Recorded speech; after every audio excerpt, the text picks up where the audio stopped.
नमस्कार दोस्तों, स्वागत है आपका विज्ञप्ति पीसीएस के यूट्यूब चैनल पर। आप देख ही रहे होंगे, हमने परसों, कल और आज में आपको पेपर 1, पेपर 2, पेपर 3, ऐसे के पेपर, यूपी के स्पेशल पेपर 1 और अब जो पेपर आपका आ गया है पेपर 2, उसका आपके साथ डिस्कशन करा दिया है। तो आज जो पेपर हुआ है यूपी का स्पेशल पेपर 2, आपको उसके साथ डिस्कशन करेंगे और आपको दिखाएंगे कि कैसे हमने इतने कम पीरियड में भी आपको जो शॉर्ट कंटेंट उपलब्ध कराया था उसमें से आपके कितने हद तक आपके क्वेश्चन फंसे हुए हैं। तो आइए आपके साथ इसी कड़ी में पहला क्वेश्चन देखते हैं। पहला क्वेश्चन क्या है? उत्तर प्रदेश की कृषि निर्यात नीति 2019 राज्य में कृषि निर्यात गतिविधियों को कैसे मजबूती प्रदान करती है, परीक्षण कीजिए। अब इसको आपके साथ डिस्कस करना है, यूपी कृषि निर्यात नीति 2019 और ये कृषि निर्यात गतिविधियों को कैसे मजबूत प्रदान करती है। तो आइए आपके साथ डिस्कस करते हैं।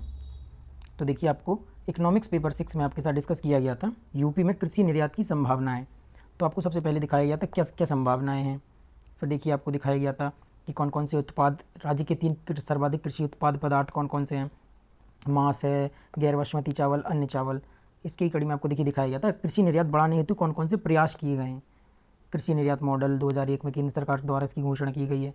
4 कृषि निर्यात क्षेत्र चिन्हित किए गए हैं। ठीक है, कौन कौन से सुधार के कदम उठाए गए हैं। एपीडा द्वारा वाराणसी एवं आसपास के जिलों में वे वाराणसी एग्रो एक्सपोर्ट हब विकसित किया जा रहा है। ठीक है, तो आइए आपके साथ देखते हैं।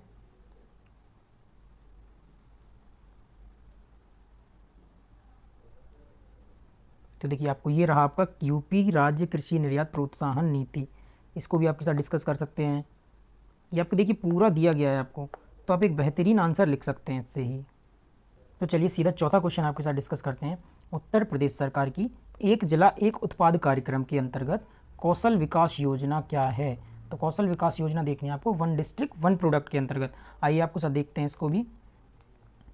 देखिए, आपको इकोनॉमिक्स में वन डिस्ट्रिक्ट वन प्रोडक्ट पूरा कराया गया है। तो सबसे पहले आपको पूरा इंट्रोडक्शन दिया गया है, क्या है वन डिस्ट्रिक्ट वन प्रोडक्ट, उसके उद्देश्य दिए गए हैं क्या है, पूरा मैप के थ्रू बताया गया है कहाँ की वन डिस्ट्रिक्ट प्रोडक्ट का कौन सा है। देखिए, आपको कौशल विकास प्रोग्राम बताया गया है, इसी में आपको कौशल विकास प्रोग्राम भी डिस्कस किया गया था। तो आप इससे इस कंटेंट से आप एक अच्छा आंसर लिख सकते थे। तो आइए आपके साथ सीधा छठवां क्वेश्चन डिस्कस करते हैं। पूर्वांचल एक्सप्रेस वे परियोजना के प्रमुख लाभ क्या हैं, आपसे लाभ पूछे गए हैं। तो आइए आपके साथ डिस्कस करते हैं।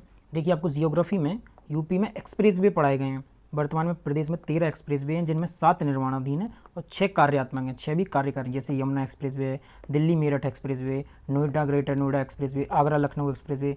देखिए, ये रहा आपका पूर्वांचल एक्सप्रेस वे। यहाँ आपको पूर्वांचल बुंदेलखंड एक्सप्रेस वे। फिर उसके बाद आपको पूरा डिस्कस किया गया था। फिर उसके बाद रक्षा गलियारे में आपको समझाया गया था कि पूर्वांचल एक्सप्रेस वे क्या, सारे एक्सप्रेस वे बताए गए थे। फिर देखिए, आपको आरआरटीएस क्षेत्रीय रैपिड ट्रांजिट सिस्टम पढ़ाया गया था। तो उसमें आपको एक्सप्रेस वे की और आरआरटीएस की विशेषताएं भी पढ़ाई गई थी।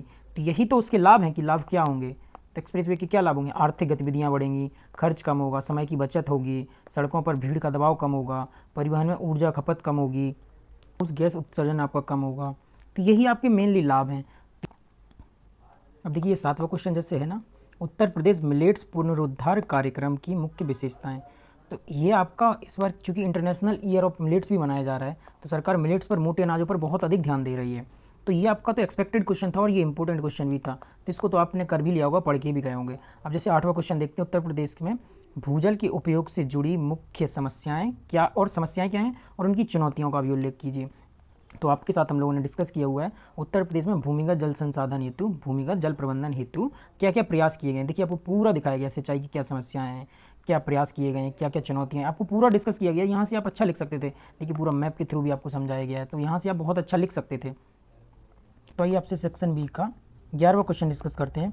उत्तर प्रदेश में 2023-24 के बजट में बुनियादी ढांचे के सुधार के लिए क्या क्या प्रावधान किए गए हैं। तो आइए, आपको हम लोगों ने बजट में पढ़ाया है कि बुनियादी अवसंरचना का विकास। देखिए, यहाँ पूरा इंट्रोडक्शन के थ्रू समझाया आपको क्या क्या प्रयास किए गए। विधवा पेंशन योजना, कन्या सुमंगला योजना, युवा विकास के संदर्भ में। ठीक है, देखिए 2023-24 के बजट का अन्य विशेष पहलू, कुल प्रस्तावित लगभग सब बताया गया है। देखिए, आपको इसमें पूरा फॉर्मेट आपको डिस्कस कराया गया है, तो आपको इसको देख के आप लिख सकते थे अच्छा एक आंसर। तो देखिए, अब आपके साथ 12वां क्वेश्चन डिस्कस करते हैं। उत्तर प्रदेश सरकार ने राज्य में निवेश आकर्षित करने के लिए हाल में क्या पहल की है। तो उत्तर प्रदेश ने इन्वेस्टमेंट के लिए क्या क्या पहल की है, इन्वेस्टमेंट को अट्रैक्ट करने के लिए।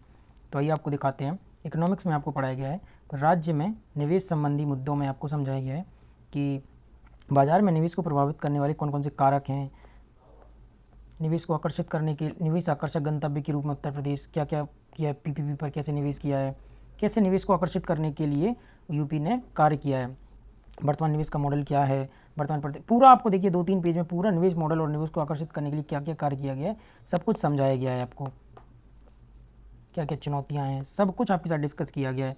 सुधारित क्या प्रयास किए गए हैं, निवेश को आकर्षित करने के लिए क्या क्या प्रयास कर रही है सरकार उत्तर प्रदेश की, देखिए पूरा डिस्कस किया गया है आपके साथ।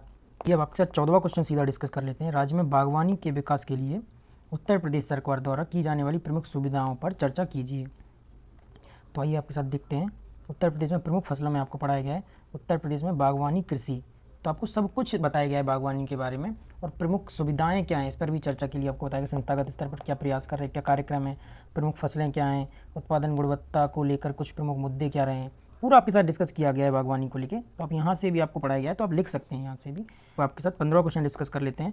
उत्तर प्रदेश में जैव ऊर्जा विकास के लिए वर्तमान पहलों और भविष्य की संभावनाओं का आलोचनात्मक परीक्षण कीजिए।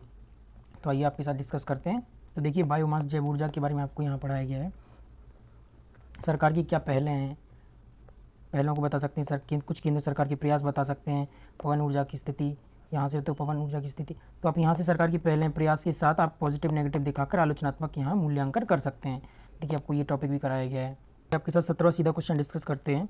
उत्तर प्रदेश में जलवायु परिवर्तन पर राज्य कार्य योजना में शामिल मिशनों का विवरण दीजिए। सभी मिशनों का आपको विवरण देना है राज्य कार्य योजना में जलवायु परिवर्तन पर। तो आइए आपको दिखाते हैं इसका पूरा फॉर्मेट कैसे आपके साथ डिस्कस किया गया है। तो देखिए इन्वायरमेंट एंड इकोलॉजी में आपके साथ जलवायु परिवर्तन के संदर्भ में उत्तर प्रदेश की स्थिति में डिस्कस किया गया है। देखिए आपको दिखाते हैं जलवायु परिवर्तन पर राज्य स्तरीय कार्य योजना, जिनमें निम्न प्रकार के मिशनों को शामिल किया गया। देखिए इसमें दिखाया गया है धारणी कृषि मिशन को डिस्कस किया गया, सौर मिशन को डिस्कस आपके साथ किया गया है, ऊर्जा दक्षता मिशन है, हरित उत्तर प्रदेश वानिकी मिशन है, आपके जल मिशन को आपके साथ डिस्कस किया गया है, सामसिक ज्ञान मिशन,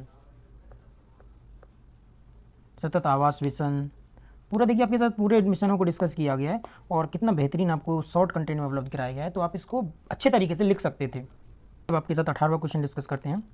उत्तर प्रदेश के तराई के क्षेत्र में वन्यजीव अभ्यारण्यों के पारिस्थितिक महत्व की व्याख्या करनी है आपको।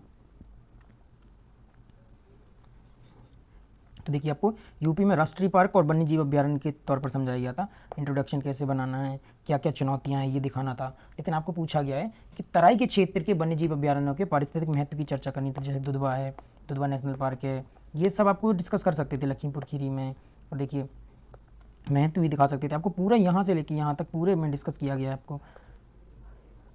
देखिए किशनपुर वन्यजीव अभ्यारण्य है, ये आपको तराई के क्षेत्र में सब कुछ आप डिस्कस कर सकते थे इसके थ्रू। तो आइए आपके साथ 19वां क्वेश्चन डिस्कस करते हैं। उत्तर प्रदेश के बुंदेलखंड क्षेत्र के औद्योगिक विकास में खनिजों के महत्व का विश्लेषण करना है आपको। तो आइए देखते हैं। तो देखिए उत्तर प्रदेश में खनिज संसाधन और औद्योगिक विकास, ये आपको ज्योग्राफी पेपर 6 में डिस्कस कराया गया है। तो बिंद क्रम की चट्टानें, बुंदेलखंड क्षेत्र, देखिए जो आपको क्वेश्चन पूछा गया है, हिमालय गिरिपदीय क्षेत्र, कुछ नदी बेसिन में पाए जाने वाले खनिज, आपको पूरा मैप के थ्रू बताया गया है। आप क्लास में जाके एक बार देखिए कि क्लास में कितना अच्छे से डिस्कस किया गया है आपको। यूपी में वर्ष 1998 में पहली खनिज नीति कौन सी आई है, 2017 में नई खनन नीति कौन सी आई है, यूपी में खनिज संसाधन कौन कौन से हैं, बॉक्साइट, डोलामाइट, जिप्सम, मोरंग, बजरी, सामान्य बालू, ये सब आपके साथ डिस्कस किया गया। आप देख जाइए और क्लास में एक बार देखिए बुंदेलखंड क्षेत्र, इन सारे क्षेत्रों के खनिज को आपको कितने अच्छे से डिस्कस कराया गया है। डायरेक्ट टू डायरेक्ट आपको क्वेश्चन मिल रहा है, आपको डायरेक्ट और शॉर्ट कंटेंट मिल रहा है। आप यहाँ से सीधा ले जाके अगर पेपर में भी छाप देंगे तो भी आपको अच्छे से अच्छे मार्क्स मिलेंगे।